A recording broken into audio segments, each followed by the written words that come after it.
అందరికీ నమస్కారం. నా పేరు కందాళ కాశీ అన్నపూర్ణ అండి. నేను మొన్న భార్య ఎలా ఉండాలి, భర్త ఎలా ఉండాలి అన్న విషయం చెప్పాను. ఈ రోజున భార్య భర్త కలిసి ఎలా ఉండాలి, అలాగే వాళ్ళ పేరెంట్స్ కూడా ఎలా ఉండాలి అన్నది చెప్తాను. అమ్మ మీకు అందరికీ తెలియదని కాదు, మర్చిపోతున్నారు, లేదంటే ఆ టైంకి గుర్తు రాదు, అందుకని జస్ట్ గుర్తు చేస్తున్నాను అంతే, అంతకన్నా ఇంకేమీ కాదు. ఇకపోతే భార్య భర్త ఎలా ఉండాలంటే, ఈ మధ్యకాలంలో చెప్పుడు మాటలు వినో, లేదంటే రాత్రి ఫోన్ చేస్తున్నారనో, లేదంటే బయటికి వెళ్ళి ఏదైనా ఎవరి బయట మీద వస్తున్నారనో, భర్త కానీ భార్య కానీ అటువంటి అనుమానాలు పడుతున్నారు. ఆ అనుమానాలు పడి అనుమానం పెనుభూతమయ్యి పెద్ద పెద్ద దెబ్బలాట్లు జరిగిపోయి విడిపోతున్నారు. ఆ పరిస్థితి తెచ్చుకోకండి. ముందు చెప్పుడు మాటలు వినకండి. అసలు ఎంతవరకు జరుగుతుంది ఏంటి అన్నది మీకు మీరే ఎవరికి అప్పచెప్పద్దు. డిటెక్షన్ అన్నది ఎవరికి వద్దు.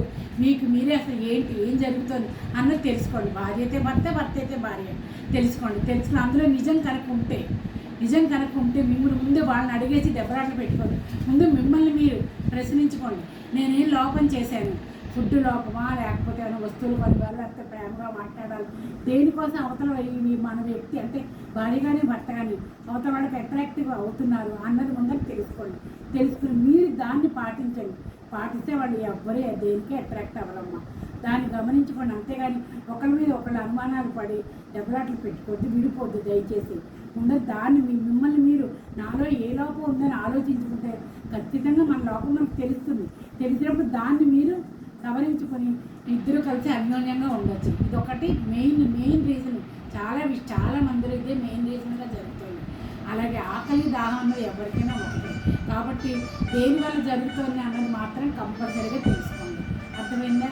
అలాగే మా తల్లి తండ్రులకు చేతులు జోడించి నమస్కరిస్తున్నానమ్మా. దయచేసి మీ అమ్మాయి కానీ అబ్బాయి ఎవరైనా ఫోన్ చేసి ఇలా ఉంది వాళ్ళ ప్రవర్తన అని చెప్పినప్పుడు మీరు నీకేంటబ్బా లోటు వచ్చే ఇక్కడ కానీ మాత్రం అనద్దు. లోటేనమ్మా, లోటే. భార్యకి భర్త, భర్తకి భార్య ఉండాలి. తల్లిదండ్రులు భార్య భర్త అవ్వలేరుగా, వాళ్ళ లోటు తీర్చలేరుగా. కాబట్టి ఏమిటి లోటు అని మాత్రం అనద్దు. ఇంతవరకు భార్యాభర్త మనం కలిసి ఉన్నప్పుడు మన పిల్లలు కూడా అలాగే ఉండాలనుకోవాలి కదా. అదంతా తప్పని నేను నమ్మిన పిల్లల మీద ప్రేమే. కానీ ఆ ప్రేమ కొంచెం పక్కన పెట్టి వాళ్ళు సవ్యంగా కాపురాలు చేసుకోవాలండి. అలా ఏదైనా ఫోన్ చేసి మీ అమ్మాయి ఫోన్ చేసి అమ్మ మీ అల్లుడు ఇలా విసుకున్నాడు, ఇలా తిట్టాడంటే ఒకటే చెప్పండి, దాన్ని పాజిటివ్గా మార్చండి. ఎంత నెగిటివ్ చెప్పినా ఫోన్లే ఆఫీస్ వ్యవహారాలతో వచ్చి విసుగ్గా ఉన్నారేమో, అతను లేదంటే ట్రాఫిక్లో ఇరుక్కున్నారేమో, లేదంటే ఏదైనా తలనొప్పి ఏమో, ఏదైనా బాగాలేదేమో, లేదా ఆఫీస్లో వర్క్ ఎక్కువ ఉందేమో, అలా ఉండుంటారమ్మా, అలా అనుకోకమ్మా అని అలా దాన్ని పాజిటివ్గా మార్చి సర్ది చెప్పండి.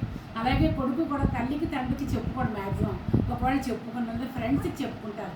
ఫ్రెండ్స్ కూడా బాబు మీరు కూడా ఏంటంటే నెగిటివ్ అనద్దు.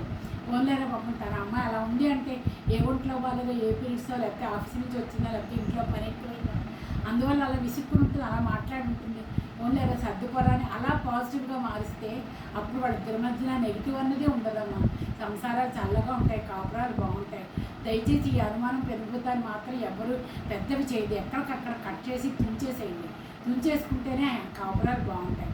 అది సంగతి. అలాగే నేను ఇప్పుడు ఇంటికి రాగానే కొడుక్కి మాట చెప్తాను. ఉమ్మడి కుటుంబం అనుకోండి, తల్లి ఇంట్లో ఉందనుకోండి, తల్లి తండ్రి మ్యాక్సిమం మగవాళ్ళు చెప్పరు. తల్లి అరే నీ భార్య ఇలా అంటే అలాగమ్మా అని అమ్మకి సర్ది చెప్పండి. అలాగే భార్య దగ్గరికి వెళ్ళి భార్యకి సర్ది చెప్పండి. అంతేగాని అలా అందా మా ఆవిడ అనేసి ఆవిడ మీద ఎగరద్దు, మా అమ్మ ఇలా అందని అమ్మ మీద ఎగరద్దు. ఇద్దరూ కావాలి మీకు. ఇంతవరకు పెంచి పెద్ద చేసిన మీ అమ్మ కావాలి, ఇక మీద మీతో జీవితాంతం ఉండవలసిన భార్య కావాలి. కాబట్టి ఇద్దరిని బ్యాలెన్స్ చేసుకుంటూ ఇద్దరికి మంచిగా చెప్తూ ఇద్దరితోటి మంచిగా ఉండండి. ఇలా నేను చెప్పినవన్నీ పాటిస్తూ ఉంటే కనుక కాపురాలు బాగుంటాయండి. ఇవన్నీ మీకు ఎందుకు చెప్తున్నానంటే గతంలో నేను చాలా చూశాను, అనుభవంతో చెప్తున్నాను. మా మరిది ఒక అతను క్యాటరింగ్ బిజినెస్. అతను లాస్ట్ ఇయర్ అంతా చాలా బిజీగా ఉన్నారు. పెళ్ళిళ్ళు అవి ఏంటి, అతనిపై నరేష్ ఏంటి పెళ్ళిళ్ళ సీజన్ అంతా అయిపోయిందా, ఇప్పుడు అంతా సీమంతాలు సార్లు హడావులో ఉన్నారంటే ఏం లేదండి, 10 పెళ్ళిళ్ళు చేస్తే 6 పెళ్ళిళ్ళు విడాకులను, 4 పెళ్ళిళ్ళే బాగున్నాయి అన్నారు. నాకు చాలా బాధేసింది ఆ మాట వినగానే. కాబట్టి ఇక మీదట అలా విడాకులు అనేది రాకుండా కలిసి కాపురాలు చేసుకోవడానికే ప్రయత్నించండి. కొంచెం ఓర్పు వహించండి అమ్మ. సంయమనం పాటించాలి, ఆడదైనా మగాడైనా. ఎందుకంటే వేరు ప్రాంతాల నుంచి వేరు చోట్ల నుంచి వస్తారు అమ్మాయిలు కానీ అబ్బాయిలు, ఇద్దరు కలిసి వాళ్ళిద్దరికి పెళ్లి చేస్తారు. స్వర్గంలో పెళ్ళిళ్ళు జరుగుతాయి, జరిగిన తర్వాత ఇక్కడికి వచ్చి జరుగుతాయి. కాబట్టి అంటే స్వర్గంలో అయిపోయి వచ్చి పెళ్ళిళ్ళు కాబట్టి ఏంటంటే వాళ్ళిద్దరికి దేవుడు కుదిర్చాడు. అంటే ఏంటి, బాగుండాలనే కుదిర్చాడు కాబట్టి బాగుంటాయి.